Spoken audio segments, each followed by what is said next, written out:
saya berpesan kepada seluruh ikhwan dan akhwat agar nanti ketika memilih para pemimpin, memilih calon pemimpin kita, calon presiden dan wakil presiden kita, dicek betul rekam jejaknya. Harus dicek betul. Dalam pengertian Anies Baswedan lemah sekali di Jawa Timur dan Jawa Tengah. Asal bukan Caimin yang jadi wakil presiden. Saya menerima berpasangan dengan Mas Anies Baswedan.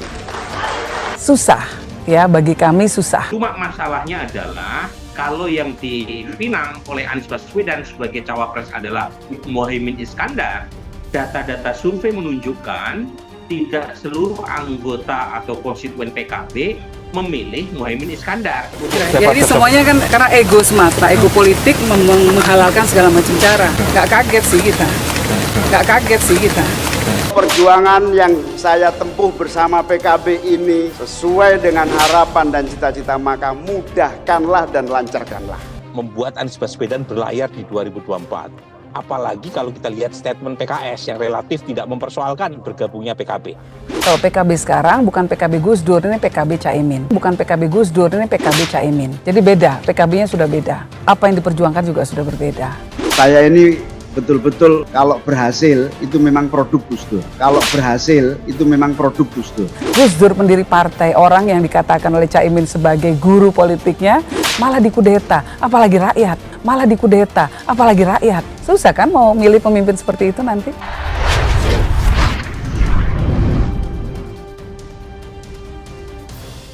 Pernah nggak calon pemimpin kita, calon presiden kita ini memecah belah umat?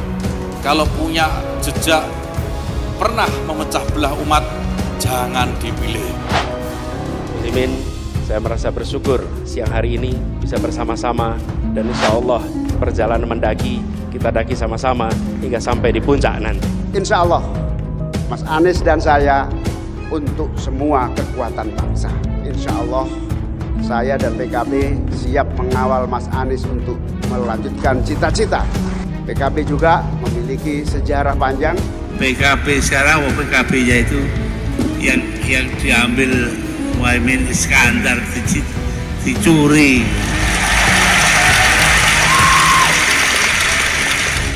Jangankan pemilih PKB ini mau memilih Anies Baswedan, pilih Muhaimin saja tidak. Oh gitu ya. Kita cek misalnya, kalau kita membaca angka-angka statistik hasil Pilex 2019 yang lalu, PKB itu kan 9,6%. Jadi bagi orang NU, ya, mereka pilihan politiknya adalah PKB. Tapi ketika bicara tentang pilihan pilpres, jawabannya bukan Muhaimin, tapi ada Ganjar Pranowo di situ signifikan. Kemudian ada sebagian Prabowo Subianto dan sedikit saja Muhaimin Iskandar. Itu artinya apa? Orang NU secara kepartaian memang pilih PKB. Tapi kalau bicara tentang pilpres, jawabannya bukan Muhaimin Iskandar. Itu artinya apa? Orang NU saja tidak pilih Muhaimin untuk posisi cawapres, apalagi Anies Baswedan sebagai capres yang menurut mereka adalah musuh bebuyutan yang haram hukumnya mendapatkan dukungan politik dari kalangan hadirin. Oleh karena itu saya selalu mengatakan, kita tinggal uji kesaktian Muhaimin Iskandar. Apakah suara PKB yang 9,6 itu bisa dikonversi menjadi suaranya Anies berduet dengan Caimin? Indonesia sekarang ini memasuki tahun politik. Orang sudah mulai rame-rame bicara politik, bicara copras-capres, colak-caleg gitu ya. Nah tentu saya berharap, saya berpesan kepada seluruh ikhwan dan akhwat agar nanti ketika memilih para pemimpin, memilih calon pemimpin kita, calon presiden dan wakil presiden kita, dicek betul rekam jejaknya. Dicek betul, jangan asal dikasih uang milih, jangan. Ya, jangan asal dikasih sembako. Harus dicek betul. Pernah nggak calon pemimpin kita, calon presiden kita ini memecah belah umat?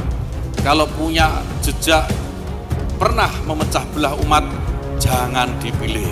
Ketum PBNU sindir Capres mengatasnamakan NU padahal bukan NU. Ketua Umum Pengurus Besar Nahdlatul Ulama atau PBNU Yahya Khalil Stakuf menegaskan pihaknya akan memberikan sanksi bagi pengurus yang menggunakan lembaga NU untuk kepentingan politik praktis. Kalau ada pengurus NU kemudian menggunakan lembaga NU untuk kegiatan politik praktis, langsung kami tegur. Tegas Yahya usai bertemu Presiden di Istana Kepresidenan RI Jakarta Senin malam. Apabila sanksi teguran tidak diindahkan, kata Yahya, ada prosedur pemberian sanksi lain. Ada prosedurnya, nanti kami peringatkan. Kalau diulangi, peringatan kedua. Kalau diulangi lagi, bisa diberhentikan. Sudah ada mekanismenya. Sekali diperingatkan, sudah kapok biasanya, terangnya. Yahya mengungkap bahwa beberapa waktu lalu sempat ada beberapa pengurus di tingkat kabupaten yang diberi teguran karena mengadakan deklarasi calon presiden di kantor NU. Ini tidak boleh, kami tegur. Misalnya dia pribadi ikut ke sana kemari, itu hak pribadinya dia. Kata Yahya. Apabila ada calon presiden yang bukan pengurus NU namun mengatasnamakan NU, Yahya mengatakan bahwa pihaknya hanya bisa memberikan klarifikasi. Kalau ada capres mengatasnamakan NU tetapi bukan pengurus NU, ya kami juga bisa mengatakan itu tidak benar. Akan tetapi kan kami tak bisa beri sanksi apa-apa kalau bukan pengurus. Jelas dia. Diketahui secara terpisah, Ketua Umum Pengurus Besar Nahdlatul Ulama atau PBNU, Kiai Haji Yahya Khalil Stakuf, menyambangi Istana Kepresidenan Jakarta pada Senin malam 4 September 2023. Apa agendanya? Saya mengantar surat permohonan untuk Presiden membuka Musyawarah Nasional atau Munas dan Konferensi Besar Nahdlatul Ulama, kata Yahya di Jakarta Senin malam. Yahya menyebut Musyawarah Nasional Alim Ulama akan dilaksanakan pada 18 hingga 20 September 2023. Mendapat undangan itu, kata Yahya, Presiden Jokowi sudah mengonfirmasi kesediaannya untuk hadir dalam agenda pembukaan kegiatan di Pondok Pesantren Al-Halmi, Cilangkap, Jakarta Timur, Senin 18 September. Beliau memastikan akan hadir pada 18 September secara resmi membuka Munas Alim Ulama dan Konferensi Besar NU di Pondok Pesantren Al-Halmi, Cilangkap, ujarnya. Sementara itu, ketika ditanya apakah dengan Presiden Jokowi membahas juga deklarasi Anies Baswedan dan Muhaimin Iskandar, Gus Yahya mengatakan, "Gak ada sama sekali, malah cuma guyon-guyon cerita kiai yang agak lucu. Seharian ini kan terlalu capek beliau, ada 13 meeting dengan berbagai tokoh internasionalnya," katanya. PBNU menyatakan tidak ada capres-cawapres di pemilu 2024 atas nama NU. PKB menegaskan Ketum Muhaimin Iskandar atau Cak Imin yang kini menjadi bakal cawapresnya Anies Baswedan maju mengatasnamakan pemimpin partai. Ya memang tidak ada calon yang atas nama NU, kan peserta pemilu itu partai politik bukan ormas. Jadi ya atas nama PKB, dan memang Gus Muhaimin itu Ketua Umum PKB bukan Ketua Umum PBNU. Kata Ketua DPP PKB Lukmanul Hakim kepada wartawan Senin 4 September. Lukmanul mengatakan adanya dukungan dari para kiai itu karena Cak Imin cucu pendiri NU. Dia menilai tidak mungkin partainya menolak dukungan-dukungan yang muncul. Bahwa ada dukungan dari kiai-kiai sepuh NU, kan memang Cak Imin itu cucu pendiri NU, Kiai Haji Bisri Syamsuri. Pasti mengalir doa dan dukungan dari kaum Nahdliyin, masa ditolak, ujarnya. Lukmanul menambahkan Cak Imin sudah berdarah NU sejak lahir sehingga wajar jika pemikiran dan gerakannya mendapat efek balik dari para kiai. Dia mengklaim banyak kiai dan kaum Nahdliyin yang senang Cak Imin maju cawapres. Cak Imin memang darah hijau NU sejak lahir. Sebagai politisi yang berakar dari pesantren, wajar dong kalau pemikirannya, gerakannya, manfaatnya untuk kebesaran di mana beliau dilahirkan dan itu mendapat efek balik. Dicintai oleh kiai-kiai, disayangi oleh bunyai-bunyai. Dan kaum Nahdliyin senang sekali Cak Imin maju cawapres karena jadi